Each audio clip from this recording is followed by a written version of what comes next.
So this woman is coming to me, she's making 35K, she's bringing millions to the company. I was blown away when she told me her salary. I was like, what? And now she's making 150K. Do you want a pay rise or a promotion? Hell yeah. Pipe down. Yota Trom is a coach who's built a system that's helped at least 500 people get one. I would say my minimum would be 20% more, minimum. I got people up to 50. We grew up learning that you do what you do really well and magically you will be rewarded. But that doesn't work. It's really interesting the world you deal in, you know, the people and your clients, like reading the case studies and stuff. It was super fascinating. That, you know, like I would never consider that as a service almost. It's like go out and pay someone and they'll go and they'll help you get a pay rise. You know, that's a... So I didn't consider that as a service myself when I was starting. I was more focusing on leadership. But of course you coach people and then it's the time when it's their performance review. So they were like, can you help us? How are we going to have the conversation with our manager? What are we doing? So I started helping them and then they had results. So they were getting more money, they were getting the promotion. So then their colleagues would see that and they would think, oh, who helped you do that? Can they help me do that? And I started getting more and more and more people. So that started being a big part of what I do, but it was all through referrals. I was actually not advertising that at all because I was thinking, leadership, that's where I'm good at, what I want to do. But the more I start getting results, then just so many people were coming over for that. It's easily measurable as well, isn't it? It's Very like they easy. speak to you, they get the pay rise, they're like, that worked. Whereas like good leadership is not as tangible sometimes. The thing is that if you help them be better leaders, usually that will result in a promotion. Yes. Because they have better results, their performance of the team is increasing, all of that. But what was really fun is that I was coaching people and then their managers would ask them who helped them negotiate and all of that. So then I would start having the manager and then the manager of the manager. So I would start from like an individual contributor and then I would coach all the way. Some conflicts of interest where everyone's like sat around the table, had your coaching. Because they would notice, they'd say, oh, something changed, the way you talked, like that was different. And they would say, oh, well, actually I had a coach. And then they would be asking, can I talk to your coach as well? Because people assume that managers know how to negotiate their own promotions and pay rises and all of that. They don't. Because no one is actually teaching us this. And, you know, from me coming from corporate background, like I worked in very big companies, worked for Amazon, worked for Yahoo. I was massively underpaid because I didn't know these things. No one is actually teaching us how to go about that. And I feel like that should be basic knowledge where we just learn how to do it. This right? was something from the briefing that like made me feel okay about myself because I worked in sales. To Maine is similar, quite cutthroat, high pressured sales. Yeah. We were ruthless with each other, and I think people assumed that then we were good at asking for the money that we were owed, and I was probably underselling myself a lot. Was like the best person at the job, but then wasn't demanding pay rises and was just seeing higher commissions as my reward. Yes. Not going, I need you to double my basic because, do you know what I mean? It was just like, well, I'll just sell more and earn more. I think what I've observed through my clients is that most people, they don't even know that they deserve more.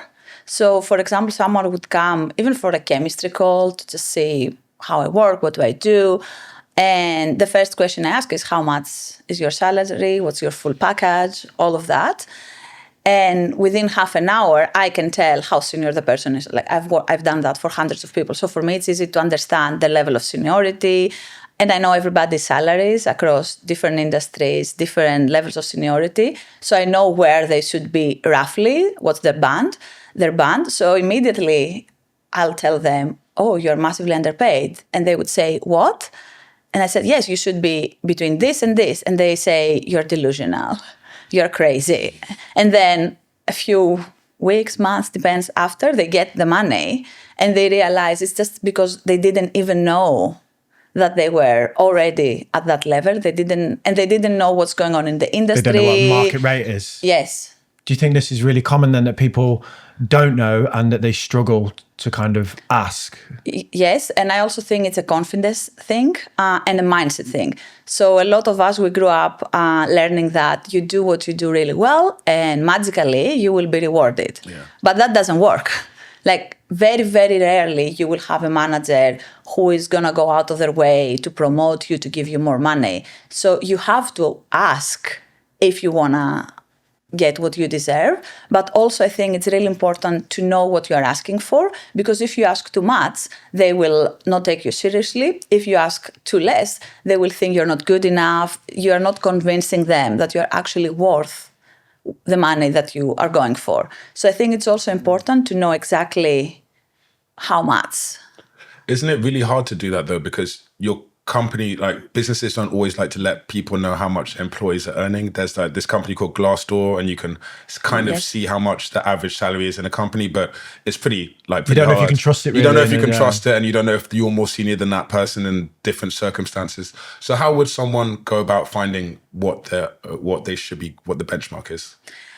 I think there are a number of different ways to go about that. Usually what I like to do is combine all of them. So I would use Glassdoor, for example, or LinkedIn salaries.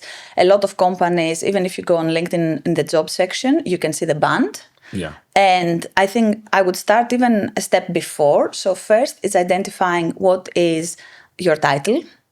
So a lot of people, they might be senior already, they might be performing at that level, but they might not know about that.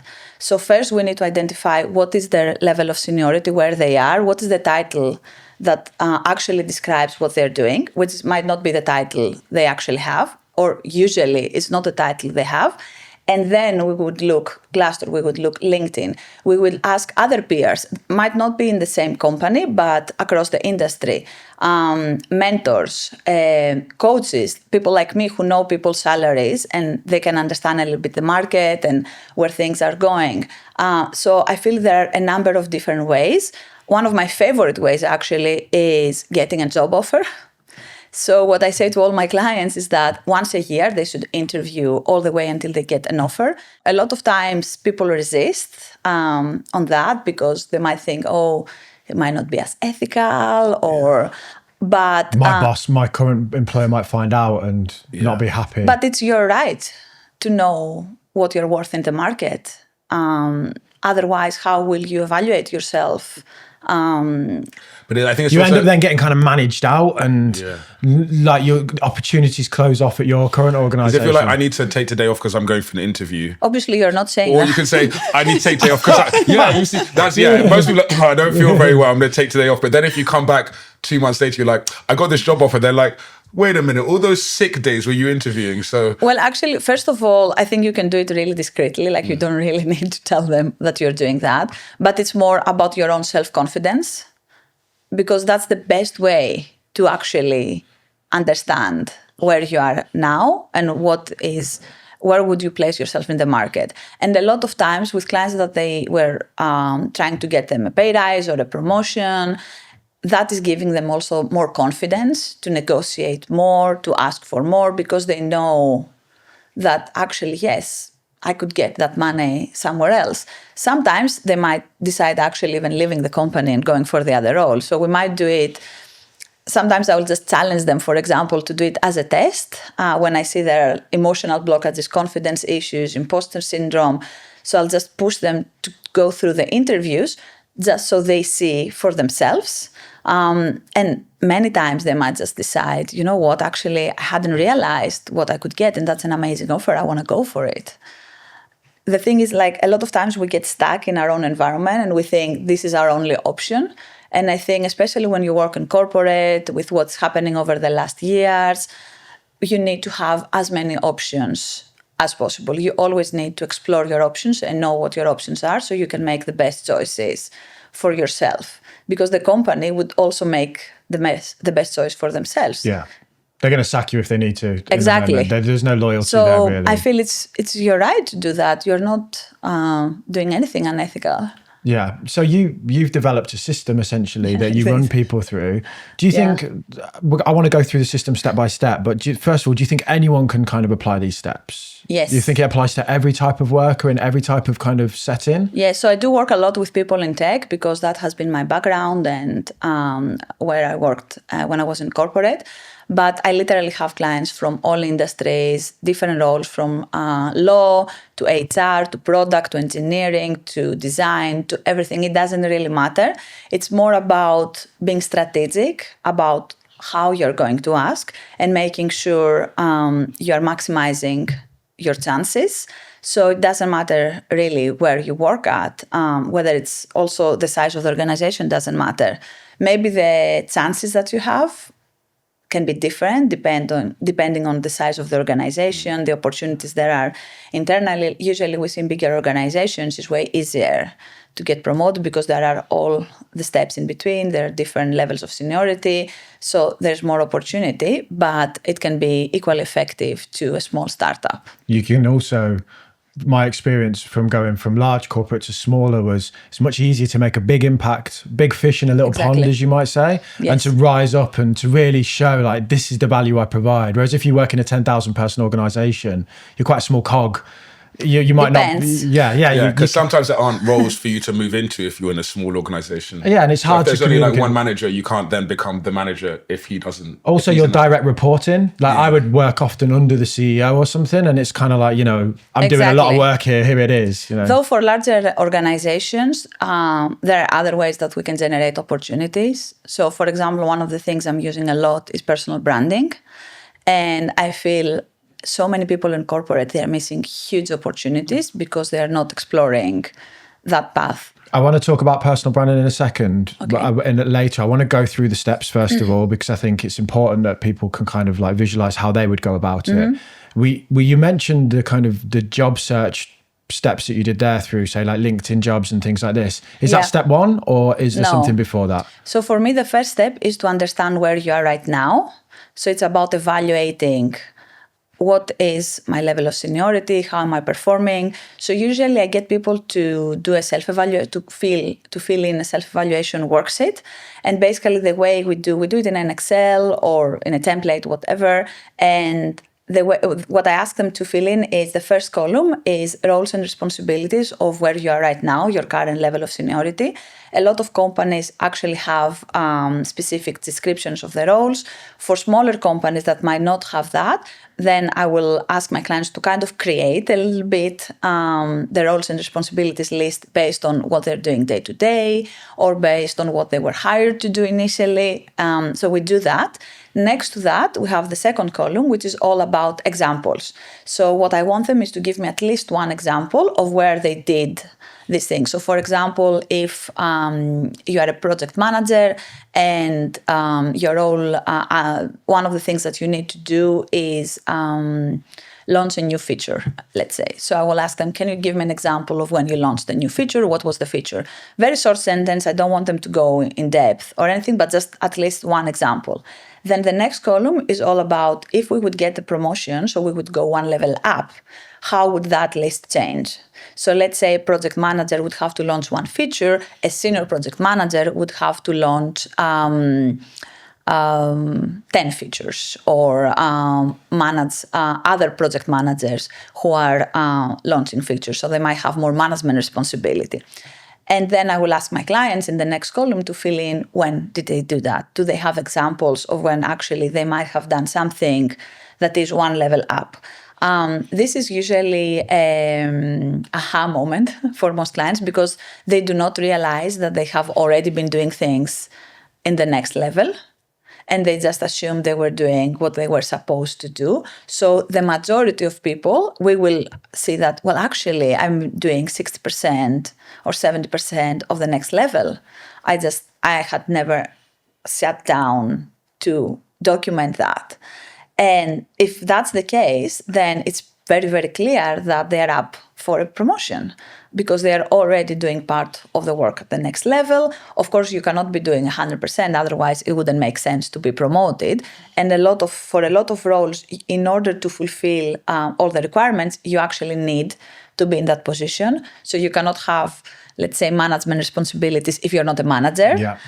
But there will be a lot of other things that you've been doing along the way that already demonstrate that you've been overperforming and you're due promotion.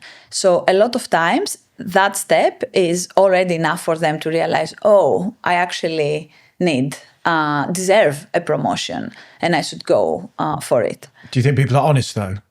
I think a lot of people think they deserve the next layer up and they'll be like, oh, I once crossed a lady across the road, so I showed thinking outside the box. Actually, it's the opposite. Okay. Most people, I have to push them to think that they've done things.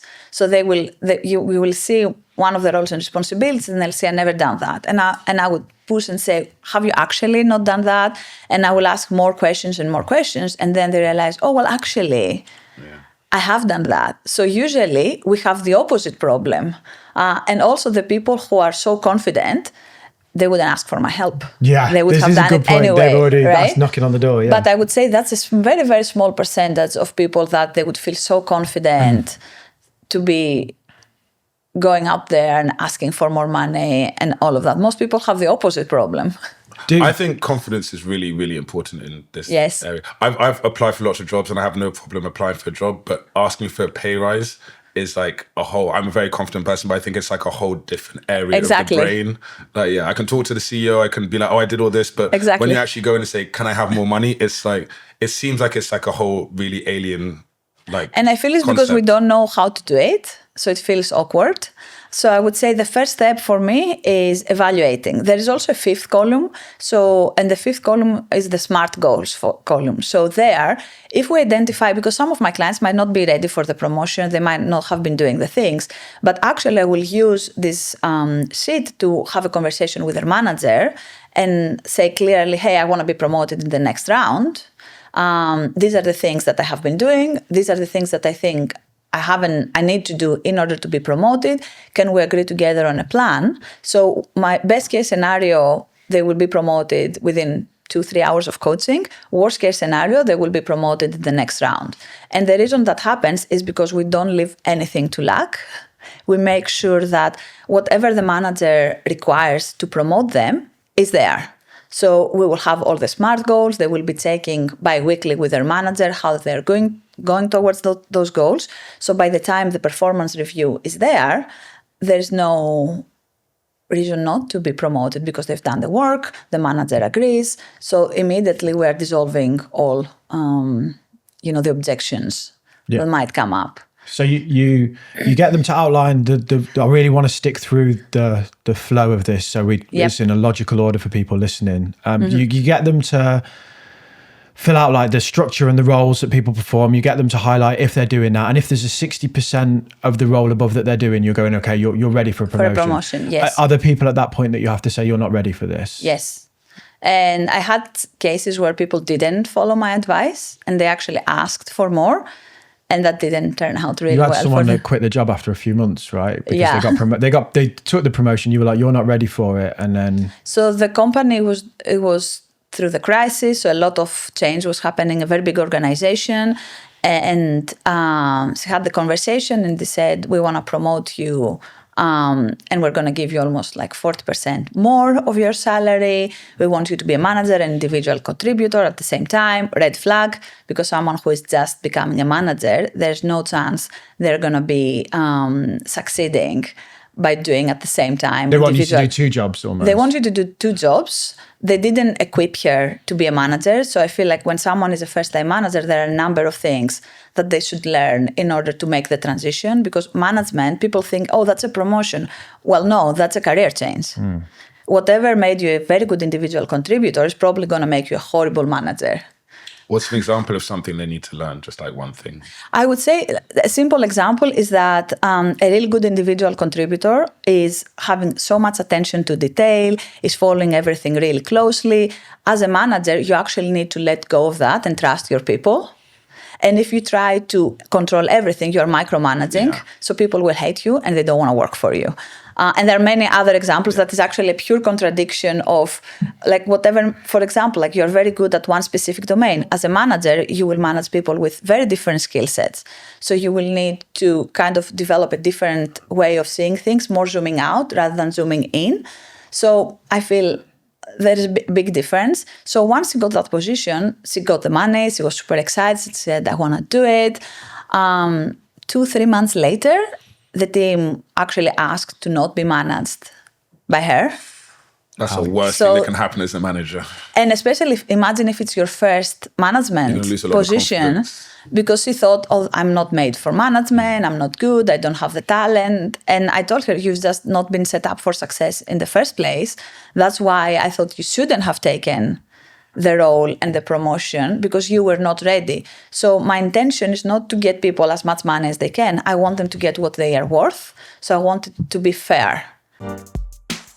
One of the worst things that I see in my world is scammers who pretend to be me or the podcast and then try and get money out of people who follow us.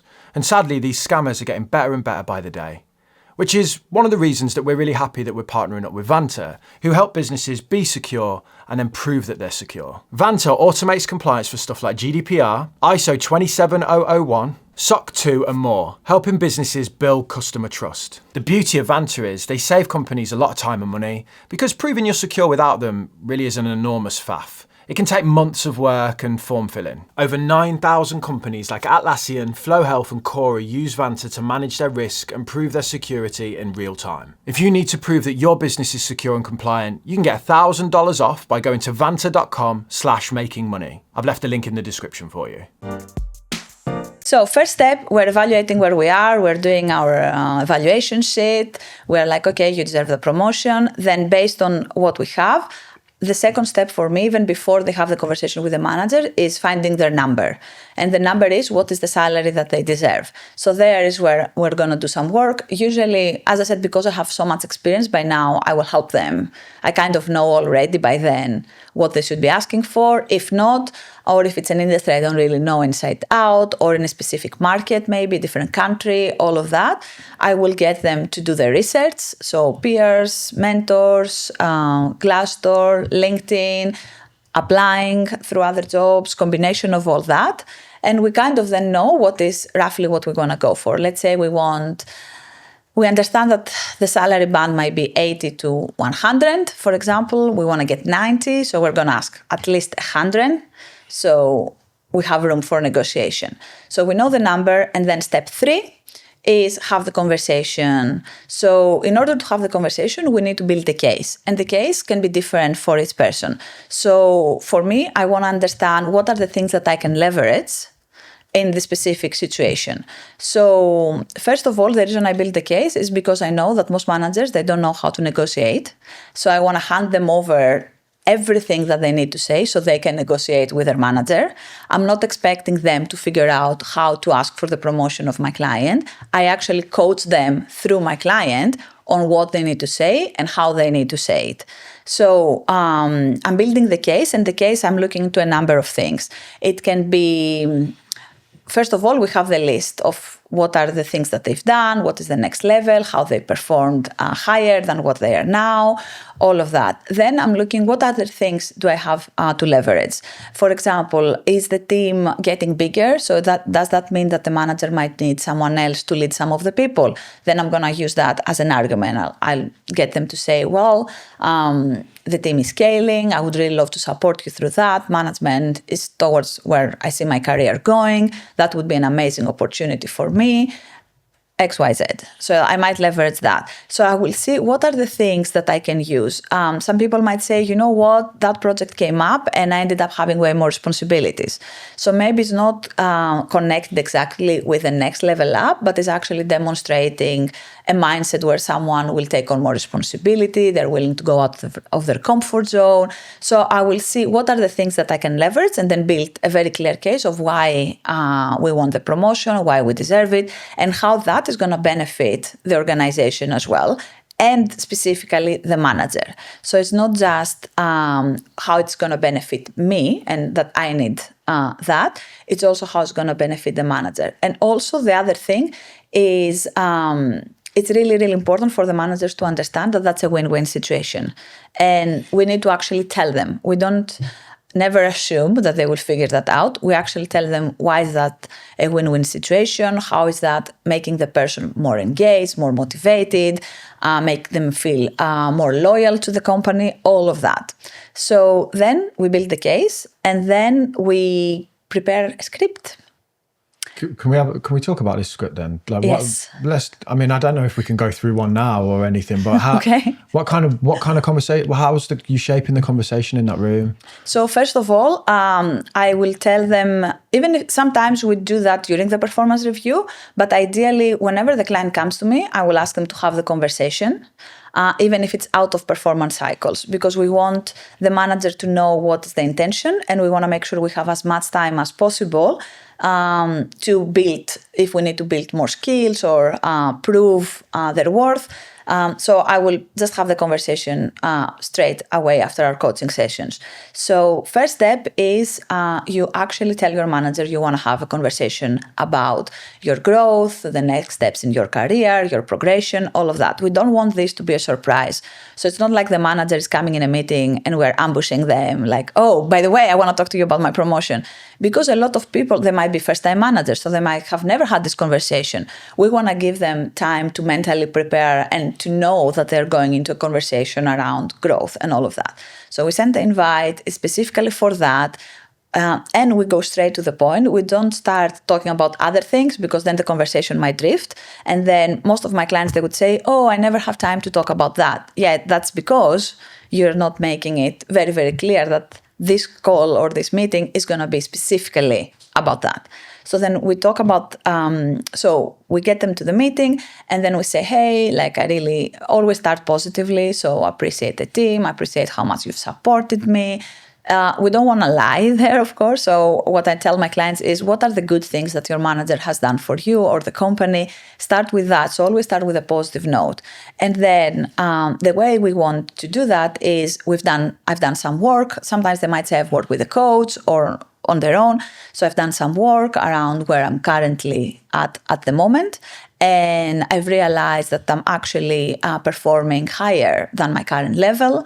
I can share with you an Excel sheet that I put together where you can see what are the things that I have been doing over the last year. And what became really clear to me is that actually I have been doing a lot of things in the next level. So I would like to have a conversation to see how I could actually be recognized for the work that I have been doing, and see also, maybe like there I will always adjust, as I said, on the client, but I would say something like, I want to make sure that the company actually sees my value, understands what I bring on the table, but at the same time, I want to have the opportunity for growth to contribute even more. So I would like us to have a conversation to see how that can happen. And then they open the actual Excel sheet and they go through with the manager. It has happened to me multiple times that only by doing that, they get the promotion instantly, multiple times, because the managers hadn't realized how much work the person was doing. Sometimes even the person hasn't realized how much work they have been doing. So, and I have like case studies and stuff like that where people are like, I got promoted after 2 hours of coaching. And the reason is because we just told the manager, I have been doing all this work. The manager maybe was super busy, especially in scale-ups. I see that happening more and more because managers are going nuts. They have the teams are scaling. They don't really have even time for one-to-ones actually with their people, right? So you tell them that and they realize, oh, you've been right. You've actually been doing all this work. You should have had the promotion already. And immediately they get promoted. Some other times we might need to convince them. So we tell them all that. If we're during a performance review, we want to make sure the manager agrees. So at the end of the conversation, we will ask, so what do you think? How do you see that? Do you agree that I have been doing all these things? Or do you see that maybe I haven't been doing some of this stuff? And then we're trying to see where's the manager, because what we want in order to get the promotion, the manager needs to support us. So if the manager is not convinced, I want to understand what are their objections. And then what I will tell my client, if we have objections, don't keep pushing. Just take the objections and bring them to coaching. So then we can see, okay, how can we address these objections? What are some other things that we could use? So we leave the manager some time to think about it, because even for them, it might be, okay, how am I doing that? What do I need to say? At the same time, what we're doing in parallel is also building the network around that. So usually when we have the performance review, there are calibration meetings, which means the manager is not the only one who's making a decision. There are other decision makers. And what we want is we want to make sure that whatever is the person has been doing is also visible to the people who will be deciding about that. It can be the manager of the manager, it can be peers. different people. So we want to have maybe some conversations with people saying, hey, I'm putting myself for a promotion and I just wanted to get your feedback on what do you think. We're not telling them, I want you to support me, unless you have a great relationship. But we want to let them know that, hey, I'm actually very excited. I'm putting myself up for a promotion. Hopefully all the work that we've done could help towards that. Let me know if there's anything else that you think I should be doing to strengthen my case. So we try to have a plan around what needs to be done. So if it's the performance review, obviously it's too late. There's not so much we can do. But if we are anyway from 1, 2, 3 months before, then we do have this amount of time to do the things that need to be done in order to justify the promotion. So we have the conversation. Let's say bad case scenario, we don't get the promotion in that round. We are not ready. We fill in the 5th column of the works of the evaluation sheet where we say, okay, these are the things that I need to do. So then we have a clear plan to get it in the next round. In the good scenario where the manager is, okay, yes, you deserve that. I'm going to fight for your promotion. Great news. They get the promotion. Then it's the moment when we will discuss about the salary.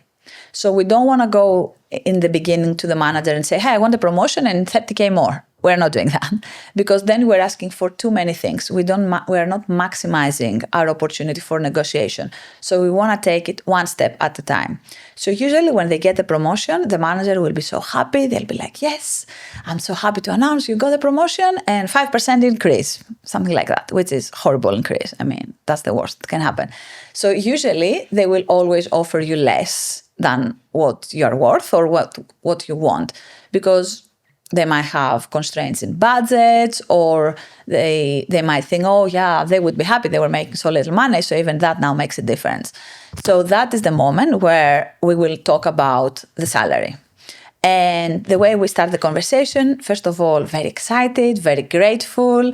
Thank you so much. That's been amazing. You've been so supportive. I mean, this person really made an effort to get you promoted. So acknowledge that. Even if the salary or the rise they're offering you is not the best or what you would like, we still need to acknowledge that the manager made an effort to get you promoted and get a title.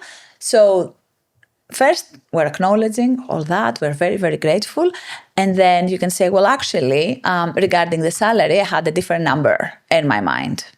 So based on research that I've done on the market and what I'm bringing on the table, what I would be really happy with is, I don't know, 100K. And then you stop. You don't say anything after that. Because most people, what they're doing is they're trying to justify where they deserve the 100K. But that immediately makes you look insecure and that you don't own your number. So you just say, I think what I would be really happy with would be 100K. And then you wait for the reaction. And then whoever speaks next loses. They faint. Yeah, That's a real sales tactic. Yeah, some like poker stuff. And you just innit? stay in silence, look at each other until someone talks. Take Hopefully, a sip of your drink. So. real slow, sip of your tea. Just have a little stretch. But you need to give them some time, right? Because if you are asking 20, 30, 40K more, or like even in percentages, if we talk 20, 30, 40% more, like I would say my minimum would be 20% more for a promotion, minimum. I got people up to 50% more, especially if we're changing companies. That's when we can maximize the increase in the salary. But even with the same company, 20, 30% is very, very doable if you know how to negotiate it. That sounds big, 30%. But people get it all the time. Especially if you've been underpaid 20% already. Exactly. You're actually getting just a 10% on market value, right? But you know what's the big difference that I think it will either give you the promotion or not? Your confidence. If you show that you actually believe it and you present it as it's common sense, obviously I should be at 100K. That's my market rate. That's what I've been doing. I've just been underpaid for so long. Then that's different, right? That's giving you a completely different level of negotiation. The manager will probably have some objection, or the budget, we don't have the budget, that's too much.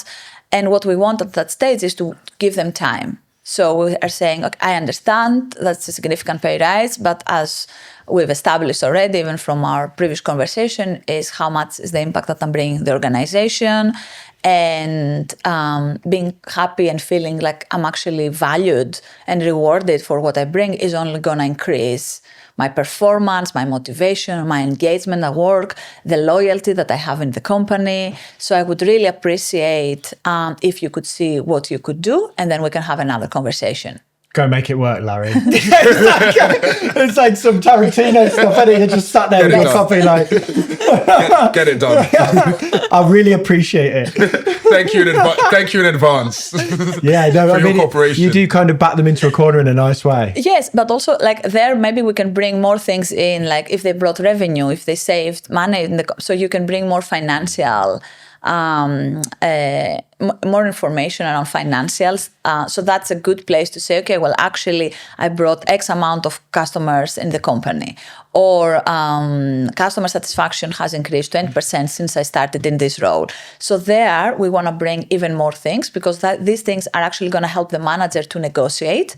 So again, we want to hand over to the manager what are the things that they need to say to justify the money that we're asking. You're arming them with the tools to go speak to their manager and go, well, he did this and this. Exactly. And this, or she. And also that's why we're asking a little bit more, because the company, they won't hit. So if I want them to get 90 and we've asked 100, I don't expect that they will get 100.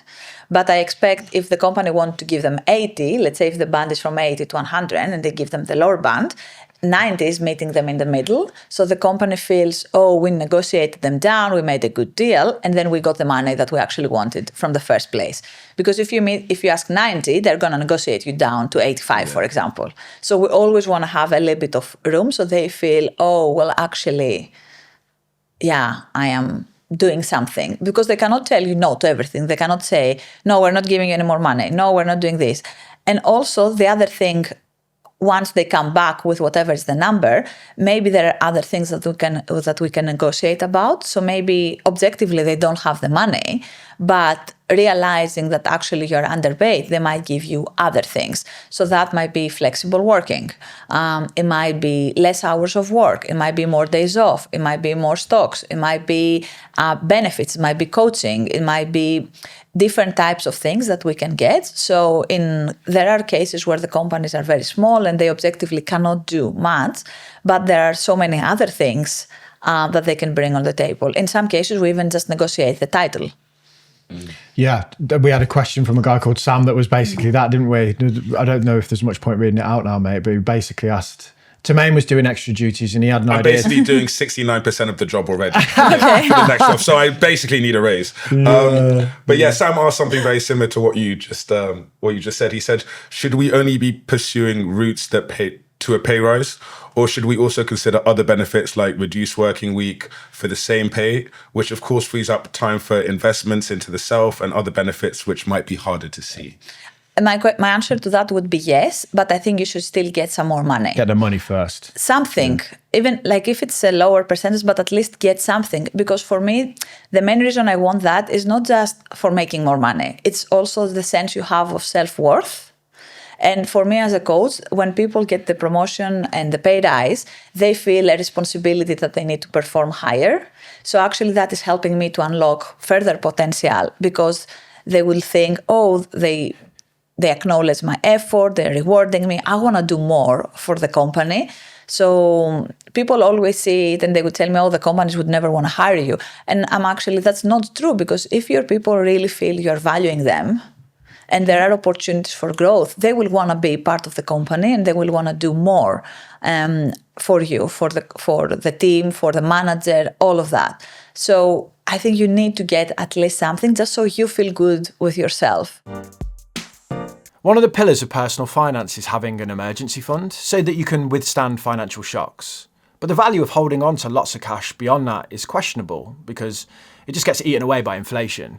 You should put that money to work, and really the same goes for any money that's in your business. There's an amount you want to hold in your business account to ensure that you can weather any storms, but then you want to put the rest of the money to work, and where should you do that? I use Tide's Instant Saver account for this scenario, and they're offering new customers 3.81% AER variable on unlimited deposits until June 1st, 2025. I even use it for stuff like putting all my tax money in. So my up and coming VAT bill, I stick it in there so I can generate a little bit of a return on it in the meantime. If you'd like to give it a go, then use the code MAKINGMONEYQ1 and you'll get £100 if you add £5,000 in the first 30 days. There's a link in the description for you where you can also find a link to the full T's and C's and tides terms. The variable rate is correct as of the 6th of February 2025. I didn't get the right raise I wanted once, but they said, we'll pay for your parking. So you can, because I was taking the bus to work and I wanted to drive, and they said, we'll pay for your parking spot in the hospital car park so you can. You love that clout, didn't you? I did. So you got every your day I own was just spot in the car driving park. in my own spot. So like, to me, I'm like, okay, they care about me. They gave me my Exactly. own spot. Did you get a name? No, it was just like a number. Yeah, I had like a scanning thing. Spray painted a T on it. A capital T. So I felt valued. I'm like, it made my life easier. I don't have to take the bus anymore. I can drive to work.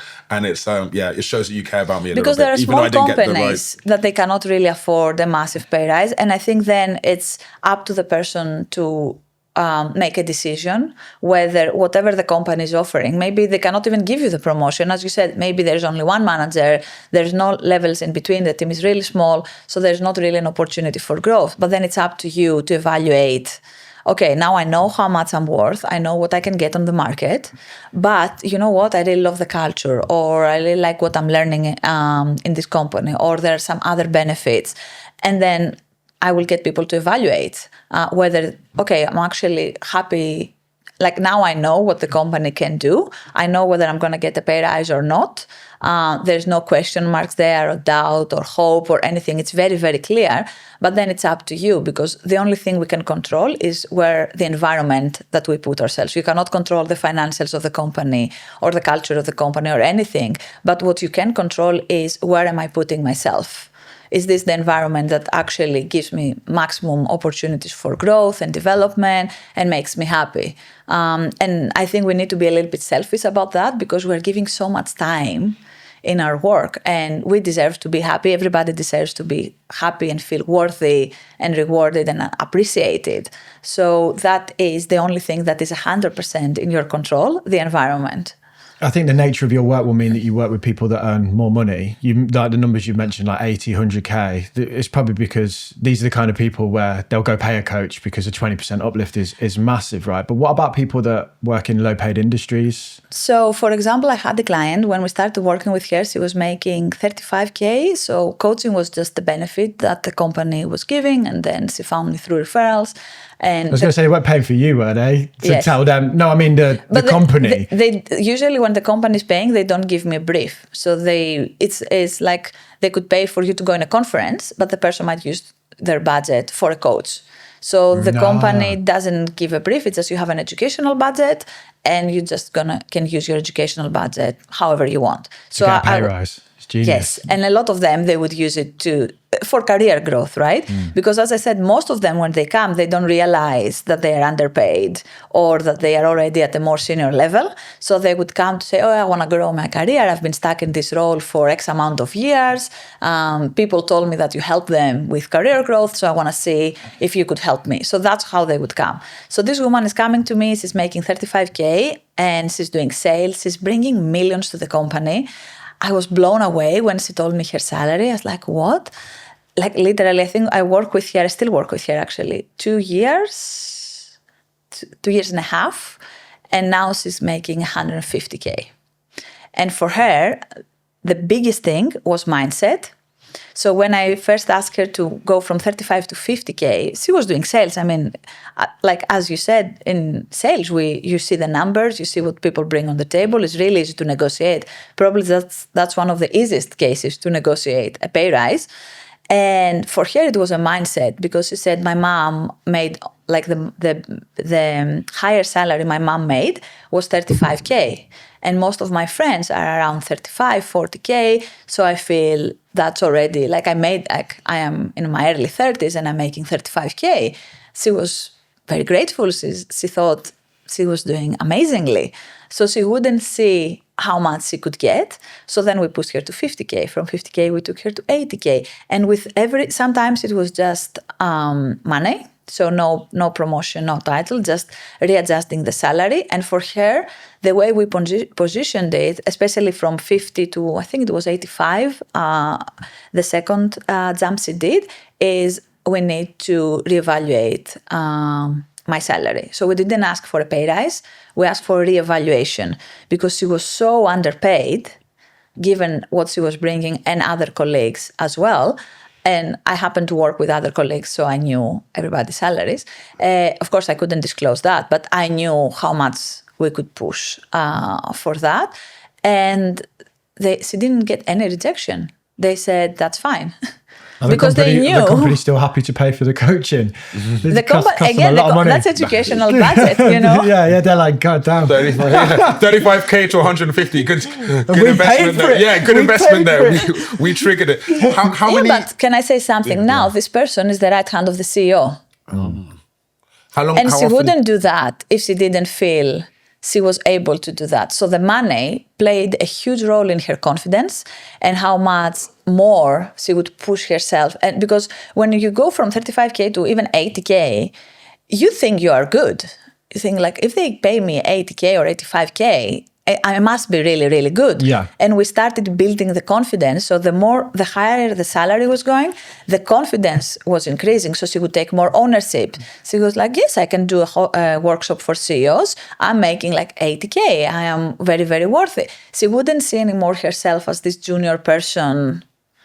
So that is a massive benefit for the company. Like she made them so much more money just because she got the confidence to present herself. Now she's a VP. So that's a massive gain for the company. Ollie, who I know you know, he sat here and he said, the same skills that earned me like £15,000 a year when I was a musician now earn me millions. And I do the exact same things. It's just a reframing of like the scale of the skills and how I apply them. And I think a lot of people, you know, say we look at the investment banking industry and we think these people are on another planet. I bet there's people in other industries that do similar things every day, work just as hard, get paid 10 times less because they're just not quite in that space, or they might not know. So this woman, if you think about her reality, was my mom made 35k. That was the maximum salary.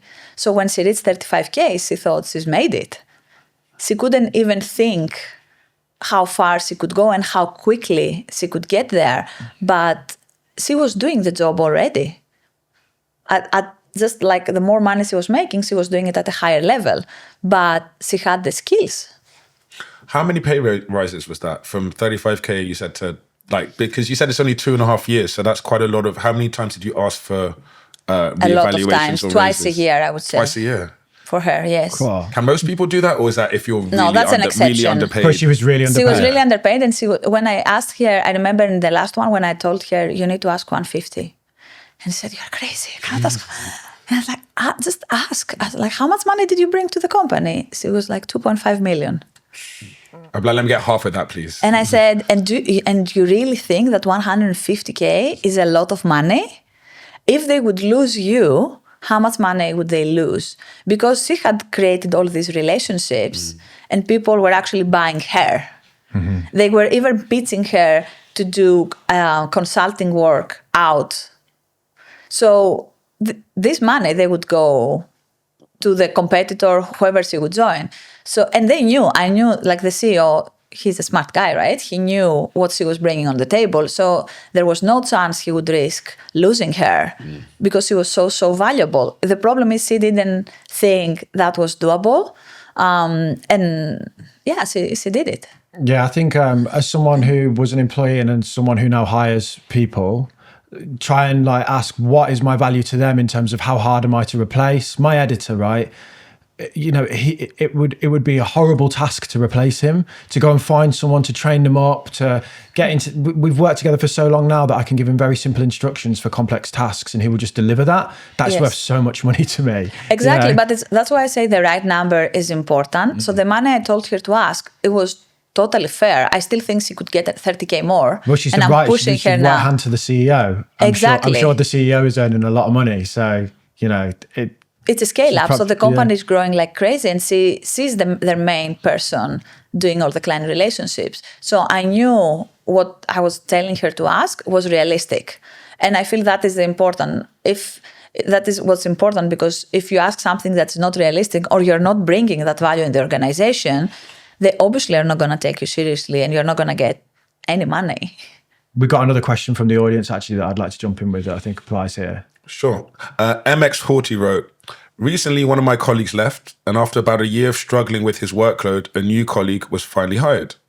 I'm in my late 20s and he is late 30s, and he has similar experience to me. Whilst working with him, we were chatting and he told me his salary, which is 55k. I was shocked as mine is 45k.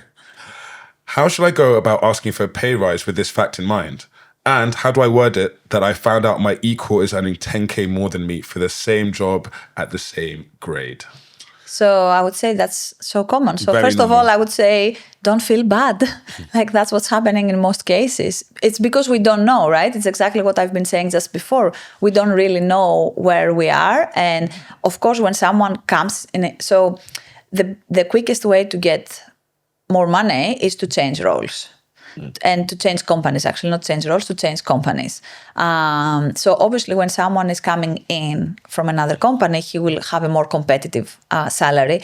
So if the person who asked the question has been in the same company for many years and they've been growing slowly, it does make sense that they're making less money than someone who is just joining from the outside. When I was working at Amazon, I had so many colleagues that they would leave Amazon because in Amazon you have very clear performance cycles. It's very, very difficult.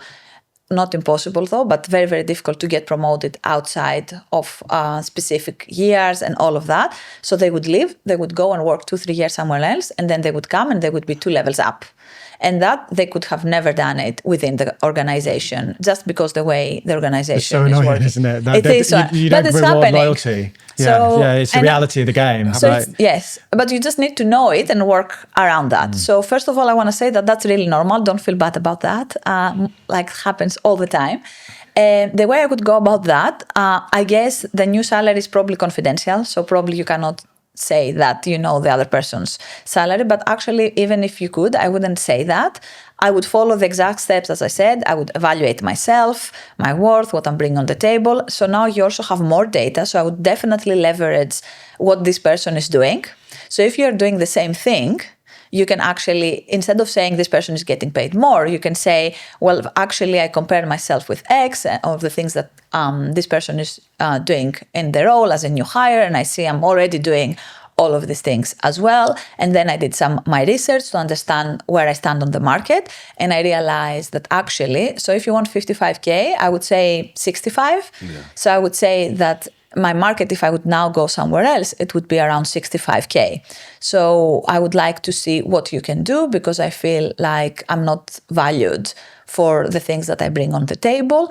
And I want to see if the company is willing to actually acknowledge XYZ. I would probably highlight some of the things that I brought on the table, especially if there are things that this person brought that the colleague didn't, because they might be new in the role and all of that. So I would highlight a little bit the difference in the performance without talking about their salary. I would just say that's what I feel I deserve, and that's what I would get if I would go out in the market. So what could you do? They're in a good place because they know the number, right? Yes. That's a bit of information. It's like it's a real good ace up your sleeve to know they're paying that to someone. So if they offer me any less than that, I'm not being valued here, you know? Yes, and then it's a decision, right? So I think if you follow the steps, all the things that we said before, you ask the right number and all of that, if they still say no, then you know that they wouldn't give you the money anyway. So then... What happens if you get a bad manager? So either someone who doesn't care about your promotion or someone who's trying to suppress your progression, because again, in sales, there were certain people who's like, oh, he's too good at selling to move forwards. And like you would see bad people, they would kind of move them up the chain because it's like they're wasting leads or they're not as good at selling. Yes. You know, so the people who were bad at selling got promoted. How do you deal with that? Again, as I said, I would think about whether that's the right environment for me. Because a lot of people, one of the things that I see all the time, people are under a bad manager. And the problem is not that you're not going to make more money, you're not going to progress, is that the belief that you're building about yourself. And the belief is, I'm not good enough, or I'm not worthy, or I don't have this skill. So usually when we have this type of scenarios, it's the manager is not only not promoting them, but is actually consciously or subconsciously not really helping them build their confidence. It's probably hitting their confidence. So for me, that's really, really dangerous, because if you believe you are not worthy, that can damage your whole career. And my job is way more difficult when I need to help people rebuild their confidence. So when I see they are not in the right environment and there is no chance we're going to be promoted or get more money, then I think you just need to leave the organization or change team, if that's possible. But all the cases that I have seen people trying to go against the manager, that didn't turn out well. I've definitely had that before, like a manager who's sometimes there's like politics, so they favor some people. Or I worked in a like Singaporean company before, and they only really wanted to promote people who were from Singapore, and I was like one of the few people from Europe. So it's so sometimes it's out of your control. So I just left and got a raise. Most of the time I've got a raise has been changing careers. I've only got a raise twice, actually asking for one, because I think it's just so much harder. And like that's what I would ask you. Is that because you were not you were afraid to ask? Yeah, and like the one I left when I was there for a year and the boss was suppressing me, I was doing the most deals and everything was going great, but then every time she'll be looking for issues, and I don't really create issues. I create drama, but I don't create issues. Everyone loves me in the company, you know. God. But she would be like always like putting these little seeds in and making me lose confidence in myself. I'm like, but I'm doing the most deals. She's like, yeah, but this manager says that he doesn't like you because you caused this. I'm like, but I didn't. And I realized when I left that she just didn't want to pay me more. Yeah. And so a lot of the times it is personal or it's politics. And I think that's really dangerous as well. Because also we know, right, like positive reinforcement is the best way to actually get your people engaged and to help them perform higher. So if you have someone where you don't feel this appreciation or you don't feel the drive from your manager, then I think my go-to would be leave the company or leave the team. Mm-hmm. One thing I would say is that when it happened to me, when your confidence gets knocked, or if they don't give you the raise, you then applying for jobs, you're like, oh, I suck. There's no point applying for jobs because no one's going to hire me. Like, I didn't go that deep, but like, you feel like, what's the point of quite like, they're not going to give me a raise here. Who's going to hire me for more? So like, you really got to like dig that, follow your structure and dig back into your confidence and be like, okay, this is not the right situation. I need to leave, rather than be like, oh, this sucks, but nothing's ever going to change. I might as well just keep doing it. And I do get a lot of people actually that they come also for helping them find their confidence. Yeah. Especially, I would say women who are coming back from maternity is a very common example where they feel, oh, I haven't been, everybody has progressed. I am still where I was before. My brain is not working because I've been 1 year out of work. So that is a really common example where we need to rebuild the confidence for the person. Actually, yesterday I had a coaching session with a woman who is starting next week from her maternity. And she said, just before my maternity, I was about to get a promotion, but then obviously I got the maternity. I stayed pregnant, so I had to leave. And she said, do you think I can still ask for the promotion now, although I've been out for a year? And I said, go for 2 weeks, start to get yourself again, in the role and everything, so you feel confident in where you are. And I said, definitely you should still ask for the promotion. Maybe we need to build a little bit your confidence to get there, but the next promotional round for her is in June. So I said, we have all these months now to work towards that. So for her, it was just the confidence, because the skills, she had them already. She was about to be promoted. It's just life happened, essentially. And if an organisation says no, and then you say you're leaving, and then they say, okay, we'll give you the pay rise, do you think at that point you should be like, no, I gave you if you followed all these steps? Well, it depends. I think some of my clients, actually, they are making the decision to stay. Well, at that point, where if they... sometimes they even have an offer and they have to give... Bargaining chip. Yes. Yeah. So even though they might reach all the way to the offer, they might still love the company. And when they see they actually got the money, they realize, well, I don't really want to change. Are you actually valued if you've got to literally threaten to walk out the door before they give you the money? That's not an optimal scenario. I will agree with you. But I have seen that happening quite a few times. And people decided to actually stay because there were other things that they were valuing a lot. I would say in most cases, if I think of examples, I would say that soon after they still decided to leave. What's your, you've worked with a lot of different careers and industries. What's your success rate? My success rate for getting people raises. So I would say, maybe around 90%. It's pretty high because the thing is, if you follow the steps, there's no way you're not going to be promoted, because even if you don't get promoted immediately, it's impossible to not be promoted in the next round if you do all the things that you have agreed with your manager. We had cases, though, where the manager said, I agree with all of that, but objectively, we can promote you in a year. And we knew that this would be the timeline, but when the year comes, then you get the promotion. So I feel if you're really clear and you set goals and you make sure you are on the same page, you and your manager are on the same page, and then your manager is on your side, you are regularly checking in. So that's why I'm always saying all the one-to-ones start with a very quick check-in. Hey, just wanted to review the performance goals that we set, and you go through column 5 and you're just checking all of this stuff just to make sure that I'm actually performing. What we don't want is we don't want surprises, right? And a lot of people get in the performance review and I say, what do you think is going to happen? They're like, I don't know. I mean, that shouldn't be a surprise. By the time you get there, you should know if you have been performing, underperforming, overperforming.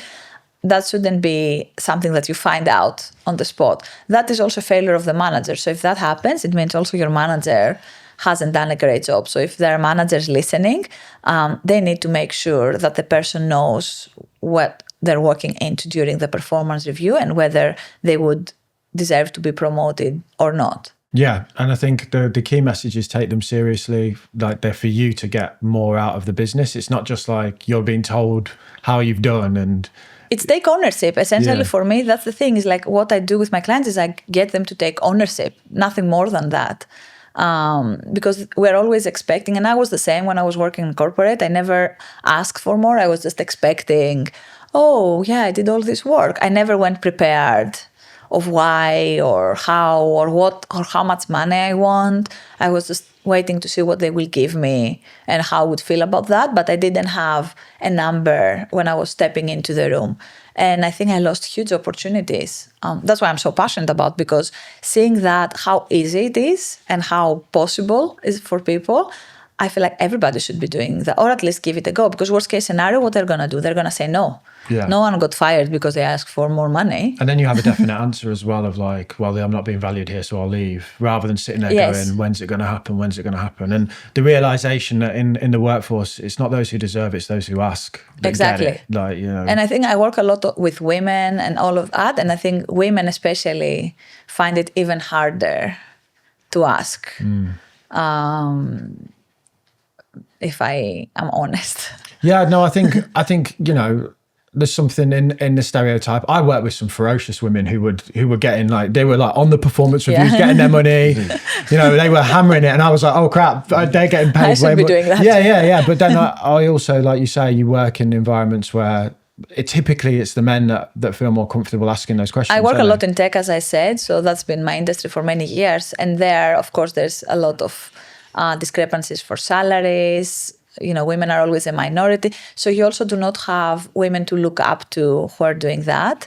And I feel that's also where that might originate from. My mom said that when she was working back in the, say, like the 90s and the 80s, she was like, if you didn't smoke, you didn't get the promotion. So people would start smoking so that they could talk to the boss in the smoking area and like be part of the club.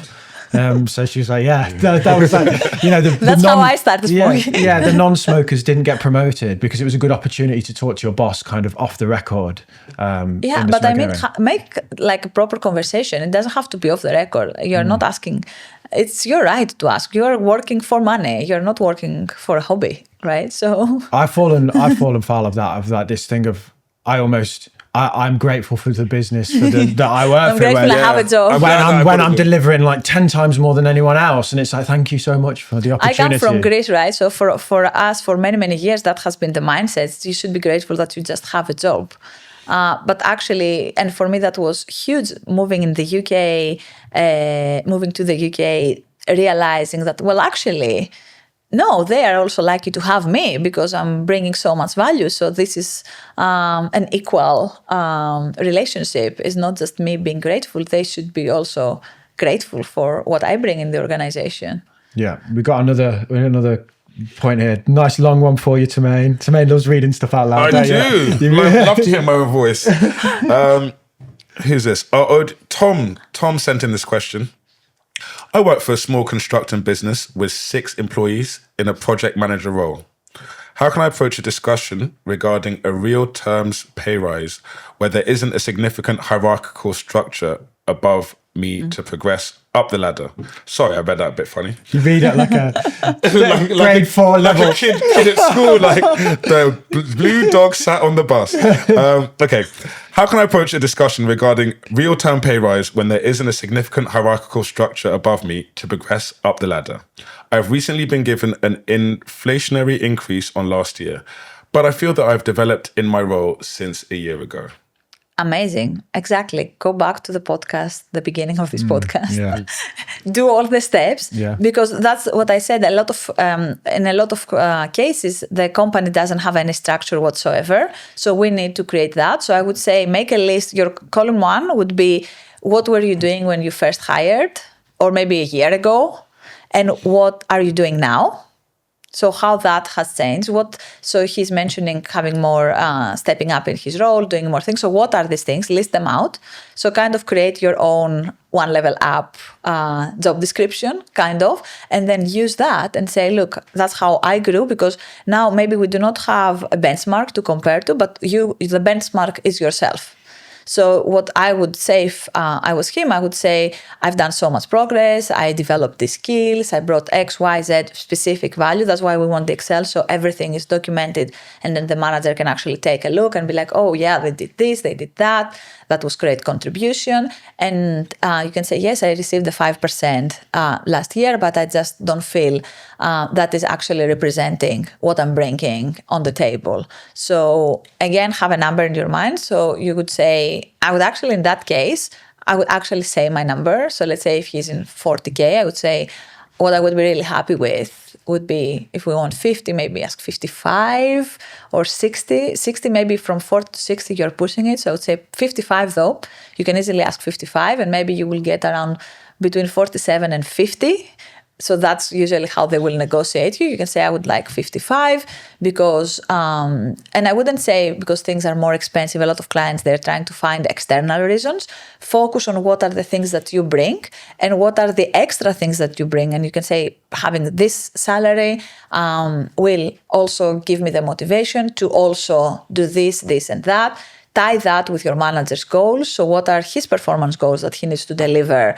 And you can say, I would like to step up more, and being recognized and give them the opportunity, even financially, that for me, emotionally would actually unblock me and will allow me to contribute and do X, Y, Z. This is a plan of the things I want to bring over the next few months. And I feel this salary is actually reflecting all of these things that I just mentioned. And then you don't talk anymore. Then you do the silent sip. And you do the silence. Take a sip And of the you coffee. wait. Light up a cigarette. Yeah. Because 5%, I mean, it's nothing, right? Yeah. Like the cost of living has increased so much. It's not even a real term. Like you said, you got an inflation-adjusted pay rise, which people need to recognise that all that's done is keep you where you are if you've had inflation-adjusted. Most people haven't even had that. Exactly. So there's another layer to the argument of, I'm actually poorer than I was 2 years ago by working here, so. But also the loyalty element. So I think if he's been working for some time in the company, I will also use that as part of building the case. I'll say, look, you know how much I love the company. I really see myself helping you build and grow more. And, but I need, that's what my market value is. So I also need to feel like I'm doing justice to myself and what I deserve. So I would also use the loyalty card as part of the bargaining. What about self-employed people? Like, how do self-employed people ask for more money? That's interesting. I will use my own self as an example. When I finished the uni for positive psychology and coaching psychology, so I did a master's when I was doing my career transition from corporate to entrepreneurship. I've been told that we should charge £50 an hour, and that's what coaches are charging. That is ridiculous. That's not what coaches are charging. But of course, when I was first starting, I didn't know any better. I thought my teachers, they knew what they were talking about. All of us thought about that. And I think the good thing that I did in my case was build a really good network. So with other coaches, so I started listening how much money they were charging, how they were going about their business. And a lot of times, especially because a lot of the work I do, you can actually, my clients have monetary returns. So it's very easy to actually see what you're bringing on the table. So then I remember cases where my clients would make more money than me. And I would say, I'm doing something wrong here. That's not the right mindset. But I think as an entrepreneur, it's really important to have other entrepreneurs around you, and especially being intentional about having entrepreneurs that they're doing even better than you. Mm-hmm. So you can benchmark yourself compared to them, because otherwise, I think the confidence can play a huge role here. I was coming from a corporate background. I didn't know any of the things that I shared today. I didn't know any of these things back then. I didn't know how to negotiate. I didn't know how to evaluate my worth or anything like that. So for me, I had to do a huge mindset shift from corporate employee to entrepreneur and a business owner, and having goals and want to scale the business and all of that. And I think my rates were increasing as my confidence was increasing. So seeing my clients getting results, that was building my confidence. But the significant difference made when I surrounded myself with other entrepreneurs and I saw what other people were charging. I remember being part of a mastermind just a few years ago, and it was a mastermind, all coaches, different coaching businesses. And what I wanted to bring on the table was rates, because I wanted to see what other people think. I was thinking I was making good money back then. I was pretty happy. And I tell my number and everybody starts laughing. We were 10 of us, 9 people started laughing. And I say, okay, done. And they're like, we didn't tell you anything. I was like, you don't need to tell me anything. If I have 9 people laughing when they hear my rate, I know I'm not charging nearly enough to what I deserve. So I think there it's a little bit different because there are not really any benchmarks. And also I feel it's what is the value that you bring, but also how much confidence you are projecting to the person who's going to work with you. Because if you don't own what you're going to charge, they're not going to pay you that money. You can be the best, designer in the world, but if you don't convince them that your design is worth that amount of money, because that's what makes you different and unique, and what is the benefits and all of that, people are just not going to pay you for that. We want to come back to something that we said at the start that I said I'd bring in. You talked about personal brand and the importance of that within a workplace and how you can kind of leverage that. I obviously am a firm believer in that. My whole career is my brand, right? Mm-hmm. And Temain's doing well, aren't you? I'm trying. That T brand coming up. What's the Insta handle? You need to get better at this. Oh, yes. Sorry, good shout. Yeah. T is making money. If you're following on Instagram, just jump on T is making money. Best Instagram profile out there. Yeah. We'll link it in the description for people if they want to follow this reprobate. But yeah, so... How do you see that within a work setting though? Because my personal brand is the business, if that makes sense. Yes. Whereas what you're talking about is like almost building like an industry focused brand. Is that right? So you become like an expert, but you're still working. Exactly. You're not like an influencer as such. Yes. So first of all, let me give you some background on that. So I left corporate, didn't have any network, didn't know what even personal branding was, didn't know any of this. And then all happy, I thought, okay, I did a master's, I learned about coaching and all of that. I'm going to build my business. Well, where do you find the clients, right? Because you don't have a network. No one knows you. No one knows what you do. So obviously, I burned all my savings in the first year because I had 0 clients. So I realized that I need to put myself out there, make myself known. What do I do? So I started working on my personal brand. And then my business went pretty well, pretty quickly. I would say the first year was really tough, but after that, people got to know me. I built a community of 6,000 people here in the UK, did lots of events. So I really built my personal brand into my industry and what I do. And that resulted in a successful business and all of that. And then as I was coaching people, I thought, wait a minute, what if we start using personal branding for my corporate clients instead?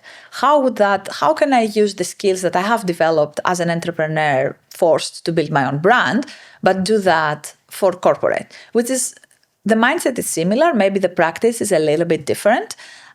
So I started testing through my clients. I didn't know how that would work. So we started, let's say someone was looking for a job. And I said, okay, I want you to maybe do one LinkedIn post every week and talk about what are your values? What do you love about your work? Give some value to the people. Is there a specific area of expertise that you think would be useful for other people? And all of that. And what I've seen is that when people were going into an interview, the recruiters would say, well, actually, we looked in your LinkedIn profile and we think you are a really good match because your values really align. So I started realizing that people are noticing what we're posting about. And the personal brand is not just externally for LinkedIn, because that's what most people think, it's also internally. So within the organization, how can I make myself known? Because the best way to accelerate your career growth is if people know who you are. So when your manager is going to ask for a promotion, they know who he is already. They know what he's bringing on the table. I don't need to convince them. And for me, personal brand is not about self-promotion. I think people need to change their mind about how they're seeing that. It's more about how do I give value? How do I share my knowledge with other people? Because then your personal brand stops being all about you and it's more about the value and what I can bring to the people looking at what I do.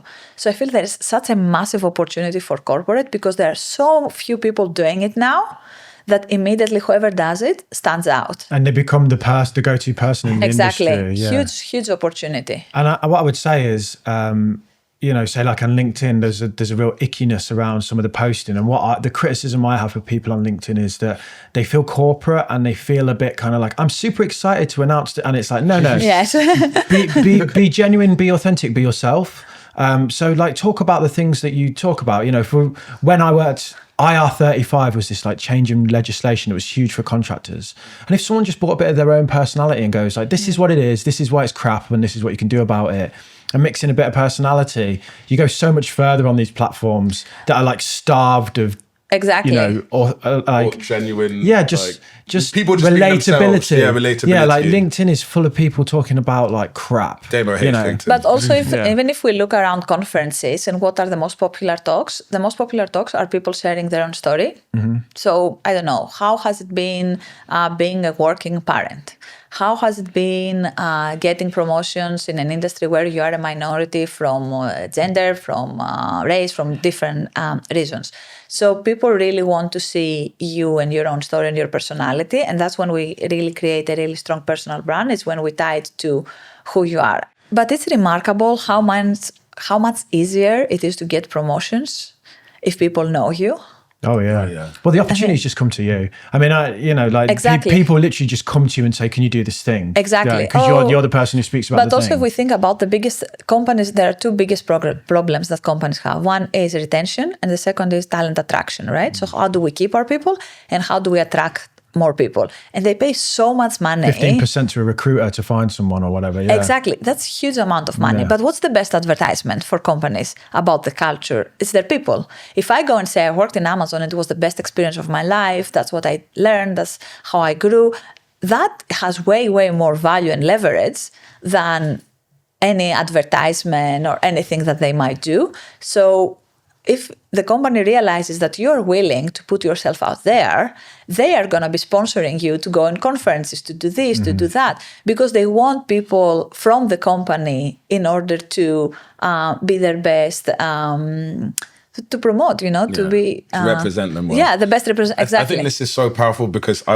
that company, the boss was kind of, might not give me my confidence. I was applying for a job for about 8 months, and I was just like doing interviews, not getting them, not getting like past the first round or not getting the interview. And then I did a post for the podcast, and then I don't know what we were talking about, but I posted something, and then I had like 6 people saying, "Are you looking for a job? Would you like a job?" And it wasn't even about my industry, it was just about the podcast. And then they were like, "Oh, are you looking for a job?" And then I interviewed with them and I got a job. The job I work in now was from someone reaching out to me on LinkedIn from a post that I posted after I spent 8 months applying for jobs on LinkedIn and not getting them. And even like the dream job I had, I went there, got to the final round, didn't get it. And then their competitor hired me from LinkedIn just from a post. So it is From really a post off making money? off making money, yeah. So it's like, it was, I think, I don't know what we did. It was So did you sign a I think release? it was, 15% of your ass is mine, mate. yeah, it was, I need that salary.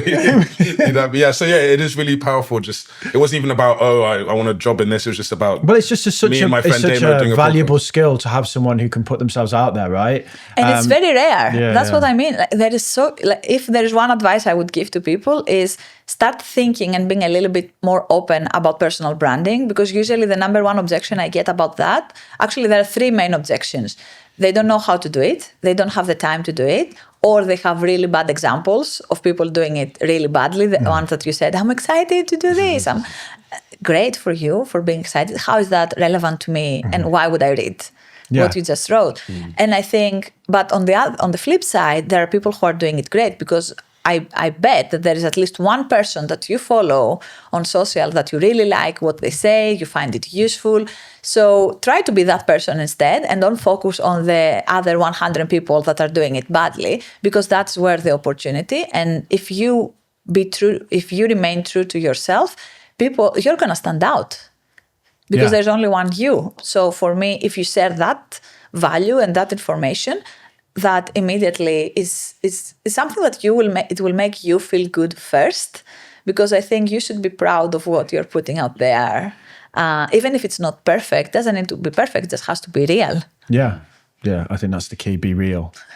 Yeah. real recognize real. I don't know how you got here, but yeah. real recognize real. Yeah. I wish I'd known all of that when I was trying to get a pay rise. If you'd like to work with Yota, we've left her details in the description for you. We also want to make it really easy for you to do some of the things that we went through today. So we've created a free newsletter laying out all of the steps, because there was a few of them. Plus, Yota's created a free workbook on how to value yourself. You can find all that linked in the description, and I really hope it helps you get what you're worth.